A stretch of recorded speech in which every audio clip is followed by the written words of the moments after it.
नमस्कार, मैं रचना शर्मा। चढ़ती कला टाइम टीवी देख रहे हैं सभी दर्शकों का स्वागत करती हूं। आप देख रहे हैं उत्तर प्रदेश के समाचार।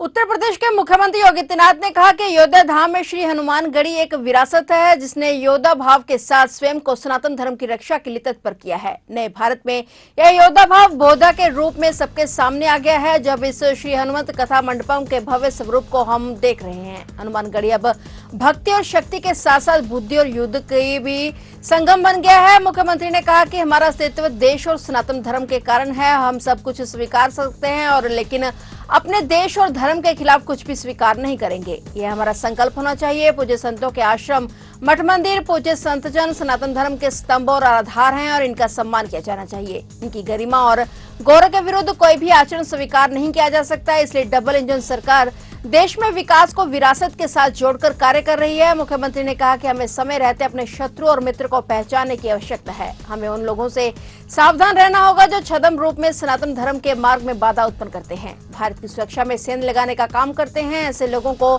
चिन्हित कर स्थानीय प्रशासन और सरकार को अवगत करवाना चाहिए।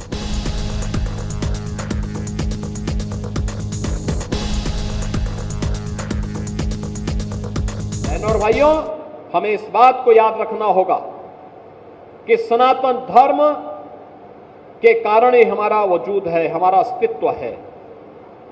हम सब कुछ स्वीकार करेंगे, लेकिन अपने देश और अपने धर्म के खिलाफ कुछ भी स्वीकार नहीं करेंगे। यह हमारा संकल्प होना चाहिए। श्री राम जन्मभूमि, श्री हनुमानगढ़ी, हमारे पूज्य संतों के आश्रम, हमारे मठ मंदिर, हमारे पूज्य संतजन इस सनातन धर्म के स्तंभ हैं, सनातन धर्म के आधार हैं। इनका सम्मान होना चाहिए। इनकी गरिमा और इनके गौरव के विरुद्ध कोई भी आचरण स्वीकार्य नहीं होना चाहिए। और इसीलिए डबल इंजन की भारतीय जनता पार्टी की सरकार पूरे देश के अंदर विकास को विरासत के साथ जोड़ करके कार्य कर रही है। विरासत जो भगवान राम की है, विरासत जो भगवान श्री कृष्ण की है, विरासत जो बाबा विश्वनाथ की है, विरासत जो हमारे पूज्य संतों की है, और विरासत की उसी व्यवस्था को आगे बढ़ाने के लिए आज आप देखते होंगे अब हम लोगों ने अयोध्या के साथ साथ विंध्यवासिनी धाम में भी काम प्रारंभ किया। वहां भी एक भव्य कॉरिडोर दे दिया है। प्रयागराज में भव्य और दिव्य कुंभ आपने देखा होगा, कितना भव्य और दिव्य कुंभ हुआ था। सनातन धर्म का आयोजन इतनी भव्यता के साथ होगा और दुनिया की कोई माई का लाल उस आयोजन में विघ्न बाधा नहीं डाल पाएगी। यह भी हमारा संकल्प था। पूज्य संतों के आशीर्वाद से कार्यक्रम पूरी भव्यता के साथ आयोजन संपन्न हुआ। अयोध्या एक गुमनाम सिटी के रूप में अपने अस्तित्व के लिए जूझ रही थी। आज ऐसा नहीं है। याद करिए, जब पहली बार हम लोगों ने अयोध्या धाम में 2017 में दीपोत्सव के कार्यक्रम के साथ हम जुड़ने के लिए आए थे, मेरा विश्वास था ये दीपावली तो अयोध्या ने दी है दुनिया को, भारत को दिए सनातन धर्म का प्रमुख पर्व और त्योहार अयोध्या ने दीपावली के रूप में दिया है। और भगवान श्री राम ने विजयादशमी का पर्व भी लंका विजय के उपलक्ष्य में इसी अयोध्या की देन है। उत्तर प्रदेश में त्रिस्तरीय पंचायत चुनाव की तैयारियां जोरों से शुरू हो गई हैं। इन चुनावों से पहले गांवों के परिसीमन के लिए शासनादेश जारी कर दिया गया है। इसमें कहा गया कि पिछले पंचायत चुनाव के बाद तमाम ग्राम पंचायतों और राजस्व ग्रामों के शहरी क्षेत्र में शामिल होने की स्थिति बदली है। इसे मद्देनजर शासन ने सभी जिलों में ग्राम पंचायतों और राजस्व ग्रामों के आंशिक पुनर्गठन के प्रस्ताव 5 जून तक मांगे हैं। और पंचायत चुनाव 2021 के बाद कई जिलों में नगर पंचायत, नगर पालिका परिषद और नगर निगम के सृजन और सीमा विस्तार के चलते ग्राम पंचायतें और राजस्व ग्राम शहरी क्षेत्र में शामिल हो गए हैं। इससे कई ग्राम पंचायतों की जनसंख्या 1000 से कम हो गई है। जारी शासनादेश में कहा गया है कि शहरी क्षेत्रों में शामिल ग्राम पंचायतों को हटाने और बचे हुए राजस्व ग्रामों को नजदीकी ग्राम पंचायत में शामिल किया जाना जरूरी है। ग्राम पंचायतों के पूर्व में जारी अधिसूचना को संशोधित किया जाना भी जरूरी है। उत्तर प्रदेश पंचायत राज अधिनियम के अनुसार राज्य सरकार 1000 आबादी वाले ग्राम या ग्रामों के समूह को पंचायत क्षेत्र में घोषित कर सकती है। शासन ने ग्राम पंचायतों और राष्ट्रीय ग्रामों के आंशिक पुनर्गठन के लिए प्रत्येक जिले में जिलाधिकारी की अध्यक्षता में 4 सदस्यीय कमेटी का गठन कर दिया है। प्रदेश में पंचायत चुनाव तक नगर पंचायत, नगर पालिका परिषद और नगर निगम के सृजन और सीमा विस्तार पर रोक लगा दी गई है।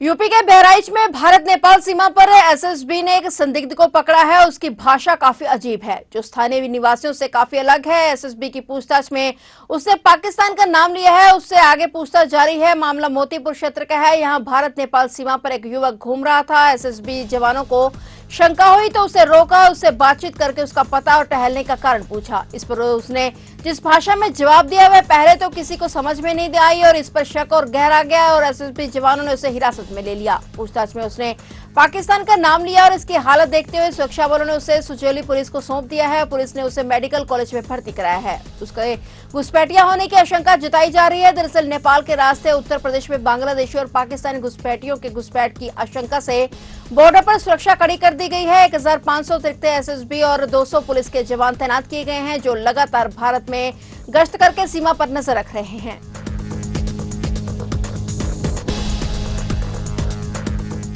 उत्तर प्रदेश की राजधानी लखनऊ की अदालत ने एक बेहद खौफनाक और सनसनीखेज मामले में फैसला सुनाया है। कोर्ट ने नरभक्षी राजा कोलंदर और उसके साले वृक्षराज को उम्र कैद की सजा सुनाई है। उसके साथ ही दोनों पर 2.5 लाख रुपए का जुर्माना भी लगाया गया है। मिली जानकारी के मुताबिक ये सजा साल 1999 में हुई दोहरी हत्या के मामले में सुनाई गई है। सूत्रों के मुताबिक राजा कोलंदर और उसके साले ने मनोज सिंह और उनके ड्राइवर रवि श्रीवास्तव को लखनऊ से टैक्सी में बैठाकर रायबरेली ले जाया गया और जहां जंगल में ले जाकर दोनों की बेरहमी से हत्या कर दी गई। बाद में बरगढ़ जंगल से उनकी नगल लाशें बरामद हुई। राजा कोलंदर का असली नाम राम निरंजन कौल है और वह प्रयागराज के नैनी इलाके का रहने वाला है। पुलिस को साल 2000 में पत्रकार धीरेन्द्र सिंह की हत्या के जांच के दौरान उसके घर से कई नरकंकाल और इंसानी खोपड़ियां मिली थी। जांच में खुलासा हुआ कि वह खोपड़ियों को उबालकर उनका सूप पीता था ताकि उसकी मानसिक शक्ति बढ़े और धीरेन्द्र सिंह की हत्या के बाद राजा कोलंदर के खिलाफ पुलिस ने कड़ी जांच शुरू की और इसी दौरान उसके सीरियल किलर होने का खुलासा हुआ। राजा पर कुल 14 लोगों की हत्या का आरोप है। पत्रकार धीरेन्द्र सिंह के परिवार ने कोर्ट के इस फैसले पर संतोष जताया है, लेकिन उनका कहना है कि उन्हें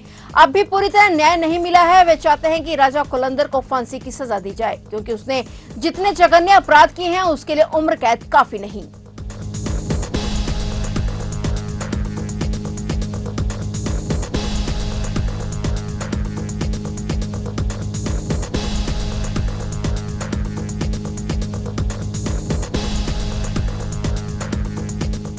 हजरतगंज स्थित सीबीआई दफ्तर में बिहार के मुंगेर निवासी दिनेश मुर्मू ने सुरक्षा ड्यूटी पर तैनात एएसआई वीरेंद्र सिंह पर हमला कर दिया। आरोपी ने एएसआई वीरेंद्र सिंह को सीने पर तीर मारकर घायल कर दिया। उन्हें सिविल अस्पताल में भर्ती कराया गया है। कर्मचारियों ने आरोपी को पकड़कर पुलिस को सौंप दिया है। केस दर्ज कर दिनेश को गिरफ्तार कर लिया गया है। डीसीपी मध्य आशीष श्रीवास्तव ने बताया कि ASI Virendra Singh Lucknow police line में तैनात है और सीबीआई दफ्तर की सुरक्षा में नियुक्त है। झोला लेकर दिनेश जब दफ्तर पहुंचा, गेट के किनारे बैठ गया। एएसआई ने दफ्तर आने का कारण पूछा तो उसने कोई जवाब नहीं दिया। बाहर जाने के लिए कहा तो दिनेश भड़क उठा और कुछ कदम चलने के बाद झोले से तीर निकालकर उसने एएसआई पर हमला कर दिया और पुलिस के अनुसार शुरुआती जांच में उसकी मानसिक स्थिति सामान्य नहीं लग रही है। दिनेश पूर्व में रेलवे में गैंगमैन था और उसने काफी साल पहले वाराणसी में तैनाती के दौरान रेलवे में निरीक्षक पर 200 रुपए रिश्वत लेने की शिकायत सीबीआई की एंटी करप्शन टीम से की थी और जिसमें आरोपी दरोगा को सजा भी हुई थी। पूछताछ में आरोपी दिनेश ने बताया कि उसने घर पर ही धनुष और तीर बनाया था और वह ट्रेन से बिहार से लखनऊ आया था। दिनेश ने एएसआई वीरेंद्र सिंह को 4 फीट दूर से तीर मारा था और अगर यह दूरी और कम होती तो तीर का फोर्स अधिक होता और एएसआई को गंभीर चोट लग सकती थी। इलाज बाद एएसआई की हालत में सुधार है। डॉक्टरों की टीम उनकी सेहत की निगरानी में जुटी हुई है।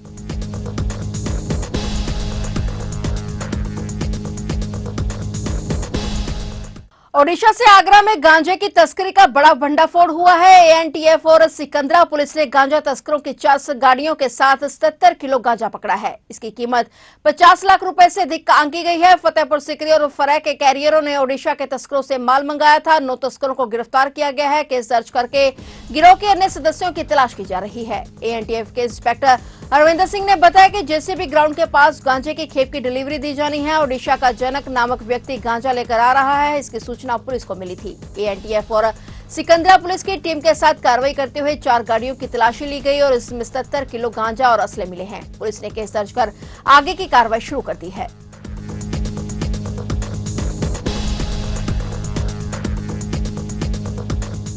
उत्तर प्रदेश के गाजियाबाद में कोरोना के 4 मामले सामने आए हैं। मुख्य चिकित्सा अधिकारी की तरफ से इसकी पुष्टि की गई। अधिकारी की तरफ से बताया गया कि 4 मरीजों में से 3 अपने घर में ही आइसोलेट हैं और 1 मरीज अस्पताल में भर्ती किया गया है। इन सभी मरीजों को सर्दी, जुकाम और बुखार की शिकायत मिली थी। एक बुजुर्ग दंपति भी कोविड संक्रमित पाए गए हैं और ये दोनों 13 मई को बेंगलुरु से लौटे थे। बेंगलुरु से 13 मई को वापस गाजियाबाद लौटे थे और 16 मई से ये खांसी, बुखार की समस्या से ग्रसित थे। डॉक्टर की सलाह पर पति उम्र 71 साल और पत्नी उम्र 64 वर्ष ने जब कोविड जांच करवाई तो दोनों कोविड पॉजिटिव पाए गए। दोनों मरीज वर्तमान में घर पर ही स्वस्थ हैं और इसी तरह एक महिला को 4 से 5 दिन में खांसी, जुकाम की शिकायत थी। डॉक्टर की सलाह पर उसने जांच कराई जिसमें कोविड पॉजिटिव पाई गई। वहीं सीएम योगी आदित्यनाथ ने कोविड-19 के ताजा उप वेरिएंट से संबंधित वैश्विक और राष्ट्रीय स्थिति को देखते हुए प्रदेश में कोविड-19 की अद्यतन स्थिति की समीक्षा की थी और इस दौरान उन्होंने कहा था कि वर्तमान में उत्तर प्रदेश में कोविड-19 के संक्रमण को लेकर चिंता जैसी कोई बात नहीं है, लेकिन वैश्विक परिस्थितियों को देखते हुए सावधानी और सतर्कता अति आवश्यक है। मुख्यमंत्री ने स्पष्ट किया कि भारत सरकार ने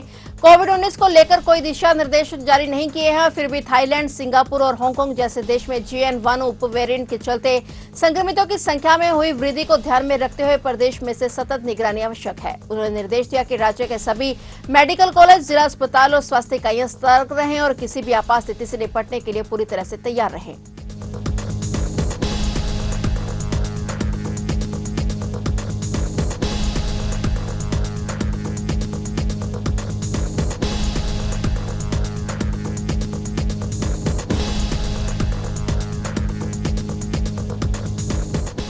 अब आंदोलन करने वाले बिजली कर्मचारियों को बिना जांच के ही बर्खास्त किया जा सकेगा। नियुक्ति प्राधिकारी को बर्खास्तगी के साथ ही पद से हटाने, पदोन्नति करने का भी अधिकार दे दिया गया है। इसके लिए पावर कॉर्पोरेशन की कार्मिक विनियमावली 2020 में संशोधन किया गया है। पूर्वांचल एवं दक्षिणांचल के निजीकरण प्रस्ताव को लेकर बिजली कर्मियों की ओर से विरोध प्रदर्शन किया जा रहा है और 29 मई से अनिश्चितकालीन कार्य बहिष्कार की चेतावनी दी गई है। ऐसे में पावर कॉर्पोरेशन निदेशक मंडल की हुई बैठक में कार्मिक नियमावली 2020 में संशोधन कर दिया गया है। अब इसे पावर कॉर्पोरेशन कार्मिक विनियमावली 2025 नाम दिया गया है। संशोधित विनियमावली में तर्क दिया गया है कि विद्युत व्यवस्था संचालन में बाधा पहुंचाने, तोड़फोड़ और आपूर्ति में बाधित करने की स्थिति में जांच के दौरान काफी वक्त बीत जाता है। ऐसे में आरोपियों पर कार्रवाई नहीं हो पाती है। यह भी तर्क दिया गया कि दिसंबर 2022 में हुई हड़ताल एवं कार्य बहिष्कार के संबंध में हाईकोर्ट ने आदेश दिया था कि बिजली आपूर्ति बाधित होने पर ऊर्जा विभाग सख्त कार्रवाई कर सकता है। इससे स्पष्ट है कि अब पावर कॉर्पोरेशन के अध्यक्ष, प्रबंधक निदेशक और विभिन्न विद्युत वितरण निगमों के प्रबंध निदेशक भी बिजली कर्मियों को बर्खास्तगी सहित अन्य कार्रवाई कर सकेंगे। उधर सेवा नियमावली में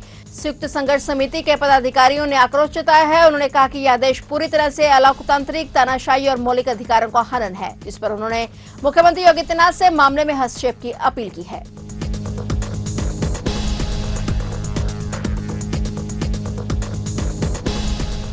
फिलहाल उत्तर प्रदेश के समाचारों में इतना ही और नए समाचारों के साथ फिर से हाजिर होंगे। तब तक के लिए देखते रहिए चढ़ती कला टाइम टीवी।